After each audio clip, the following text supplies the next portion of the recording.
Hello, and a very warm welcome to Cultural Communication Confidence with me, Victoria Reynoldson. And today I want to talk about encouraging your voice of authority and presenting with purpose. Now, this topic came up because, in fact, I've been working with a number of clients recently on this who are quite senior already in their career. They are already people who are doing great things, but what they want to do is take it further. They want to be seen in their full authority, and they want to, when they are presenting or speaking, be able to come across in a way that demonstrates their intent, demonstrates their reputation professionally, and enhances the way that they are perceived by key decision makers and people who are looking at the talent progression. So it's also a topic as well that came up also for a workshop I did recently with a client. And again, it was for a group who were very experienced, already doing a lot of presenting and public speaking, but wanted to have that edge. So that's why I want to bring it to today's podcast episode. And before I do, I want to remind you that I have a fantastic free resource to accompany the podcast, Global Leader Impact, where we dive into topics like this to help you on your journey as you are a current or future global leader. We focus in on those communication topics and cultural topics that will help you to succeed. So if you'd like to access that totally for free, then please feel free to go to www.culturecuppa.com/leader. And I'll put that link in the show notes. But coming back to your voice of authority, the starting point that I want you to consider is, why are you not speaking with your full voice of authority today? What is it that is holding you back?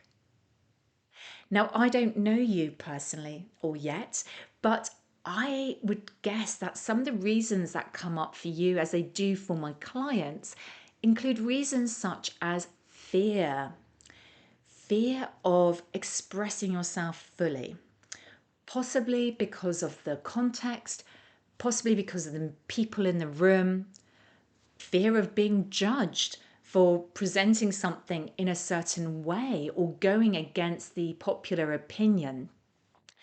It might also be fear about how you speak. I remember that I was working with a client last year who really disliked the sound of her voice and didn't want to speak up. She didn't want to be in her full voice of authority because of this. But whatever that it looks like for you, whatever the reason is for you, there is a common thread that often holds back the voice of authority. And that thread is knowing you're good enough, knowing that you have important things to say, you are good enough in the way you say them, and that you're engaging in the way that you say them. This is a classic imposter syndrome reaction. And particularly, it's connected with public speaking and presenting. People often feel that fear where in other situations they don't have it. So, what do you do about this? Well, I'm going to offer some very practical tips today to help you think about this, to move through, and to really consider how you can step into really presenting with that full voice of authority. So, presenting with purpose starts with knowing what it is you want to say. And I want to share with you a framework to help you develop some compelling messages so that you are very clear about what it is you want to say and it comes across with clarity. It's a series of questions. So the first question is why? What is the purpose of this presentation or talk that you are doing? Why does it matter? What is the goal? If you were going to write it down, and I'm going to encourage you to do that right now or pause and do it later, but what is it in one sentence the purpose of this presentation or talk that you want to do. So start with why. Next is who. Who is listening? Who is the audience? And I use audience in the broadest sense of the word, whether you're talking to 5 people or you're talking on a stage to thousands of people, there's still an audience. And it's quite useful to frame and think about them in this way because it makes you really think about their perspective. When we're in our full voice of authority and we're presenting with purpose, we're really considering it from an empathetic point of view. We're considering what motivates and interests the people who are listening, the audience. We're considering what objections might be coming up in their minds, what questions they might have about the topic you're talking about. And you also might be considering what they need to know and what you want them to feel by the end of that presentation. So this is the who question. From there, I want you to go into what. Now, this idea of one thing is not new, and I'm sure I have talked about it previously on this podcast, but it is so powerful that I want to bring it here again. I'm sure I haven't spoken about it for a very long time. But what is the one thing that you want to say in this presentation or talk? If you had to boil it down and suddenly you were told you only have a few minutes to talk about it, could you cut through and be clear what the one message you have to land is? If that's too tough, I'm going to be a little bit flexible. Maybe you can have 3 things. But this discipline to really understand what is most important is critical.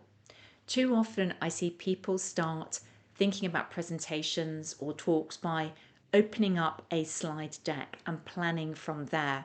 This is the worst possible way because it's easy to keep adding and adding more and more points and you're not focused in on what you have to land. So give yourself that challenge. What's the one thing or maximum maybe 3 things that you need to say? The next question is quite challenging. It's so what? Why should they care? The people who are listening, the audience, why should they care about that message? That challenge is really important because, again, it helps you frame it. It makes sure that you're focusing on the right thing and that you're not drifting away from what is most important in that presentation or talk. Finally, there is now what? What is the next step, action that you are asking for? What do the audience need to go and do next with what you are presenting? In business today, in the workplace, I'd like to think that no matter what you're presenting or talking about, there is a natural next step, whether it is a action, a reflection, whether it's feedback that you're looking for. Have that clarity and make sure that is clear as part of the presentation or talk that you're doing. So that's the framework for making sure you have the compelling messages. The next part of it, which is the fun part, is mapping the story. And again, I don't want you to do this on slides because it's too easy to get bogged down in the detail and the micro information without thinking about the big picture. So how do I do that? I do this quite old school. I use some post-it notes. So post-it notes or sticky notes are those little squares, if you're not watching me and just listening to this podcast, which you can use to write some messages on. And I use it by putting 1 point, 1 key message on each of these stick-it notes. And then I lay them out somewhere large where I can see the macro view. That might be on a table, it might be on a wall beside me. But I use that to really think about the big picture. It helps me to recognize whether I'm making the story make sense. Have I included all of my key compelling messages? Does it flow? Am I trying to say too much? This approach is really helpful for this. So I encourage you to do this before you jump onto the slides and start writing slides if you're using them. It's just a very good way to help you think about the story. It also helps you identify where do you need data, information, evidence, or stories to help support each of those points to bring them to life. So it's not just you talking, but actually you're thinking about how do you engage others through the audience, through what you're saying. So this is about presenting with purpose, the messaging, please thinking about your compelling way to land what you want to say. But voice of authority, of course, is about how you speak as well. And I'd like to really encourage you to prepare to speak with impact. Now, impact for me is an acronym, and I'm going to take you through this step by step. So, impact starts with I. I is for intention. So, think about, what does authority mean to you? What does that look like and sound like?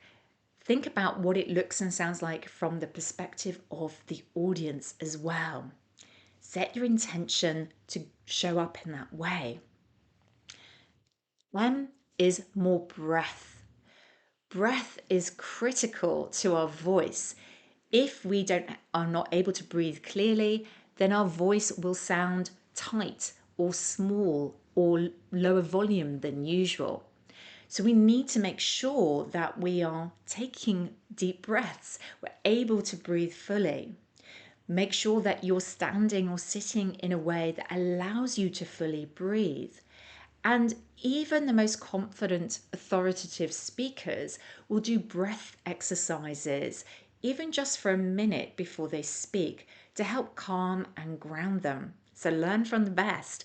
This is something that I do for myself when I'm speaking, and I know it helps me show up at my best. So use your breath, more breath. Impact, P. P is all about your energy, preparing your energy. And this is something that has come up from an Amy Cuddy TED Talk, where she talks about aligning your energy with power poses. So that means, with your hands on your hips and standing broad and taking up space and feeling that energy before you go live, before you turn the camera on, or before you go on the stage, just privately in quiet, doing that power pose to feel fully in your authority.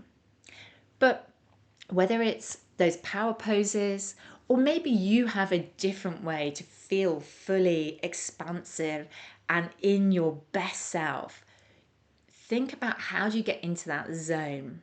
Is that a mental game for you? Is that about mindfulness? Or maybe it is something very physical, about standing in a certain way to really feel the energy radiating from you. So that is P. That is prepare your energy. After that, impact is A. This is action. This is where we think about how we're moving our bodies. And it doesn't matter whether you're presenting or talking virtually or you're doing that in person, the way you move your body is quite critical. Now, we all have different levels of expressiveness, and that is culturally driven. But whatever expressiveness looks like to you, you want to build in some level of action. If you're standing completely or sitting completely still, that might come across as quite static and not very engaging to the audience. So think about what that means to you. Is that about moving slightly around the stage? Equally, it could be just more subtle movements like leaning forward at certain points to emphasize what you're saying, almost like you're making it underlined if it was writing. Clearly, your hands come into this as well, and I'm quite expressive with my hands. But even if you're not, just some gentle gestures at key moments will let the audience know that you are speaking with authority and indicating what is important to them. So this is impact A, action. C is connect. Too often, people see speaking, public speaking presentations as a performance. And that means that they try and learn, rehearse and rehearse, learn their lines like a script, and get really stuck if they forget the lines and find it very hard to be spontaneous. Now, I'm a great believer in rehearsing, and in fact, I do. I do always warm up and rehearse what I want to say, but I allow that with a light touch. So I like to be spontaneous, and I like people to relax into being themselves and bring their personality out when they're speaking. Again, it doesn't matter whether you're talking to 5 people or on a stage to 1,000 people. You want to be engaging. You want to make sure that you're coming across with your full voice of authority as you in your authentic way. So rather than performing and sounding maybe a bit robotic, like you're trying to remember what to say next, I want you to relax into being more spontaneous and treat it as you're just having a conversation with people for them to clearly understand the messages, but in your way, in your personality. So connecting means creating a conversation. And that means thinking about some of the cues that go with conversations as well. Using your eyes to sparkle to connect with people. Using your smile as appropriate. Again, you will have your right level and center of gravity with expressiveness and how expressive you want to go. Thinking about how you nod and encourage others to nod along with you. That's quite a powerful technique. But also consider some of the other techniques available to you to connect with the audience, with the people listening. Asking rhetorical questions or even real questions to get their feedback, even in a large audience, works well. Getting people to raise their hands about certain points, or even to go into smaller groups for conversations and discussions can be a great way to engage and connect. And then finally, impact T, tone of voice. This comes up quite a lot recently in the episodes that I've been talking about. But again, your voice is a really important part of conveying your authority. You want to speak with the right level of volume so you can be heard at a pace that is engaging and energizing without being too fast and certainly not too slow, which can be boring to listen to. Think about again about I asked you at the beginning, what does authority mean, look, and sound like to you? This should give you some indication about how you want to sound with your voice. So that is preparing yourself to speak and using your voice for authority. We've covered quite a lot here today, and I'm really conscious that we have. So I want to leave you with some questions to reflect on and think about. The first question is when is your next presentation or talk where you do want to speak with authority and show up with your full voice? What are the most compelling messages that you need to land? Use the 5 question approach to help you identify what is the most important thing to say. And how are you going to use impact to make sure you're preparing to speak with your full authority?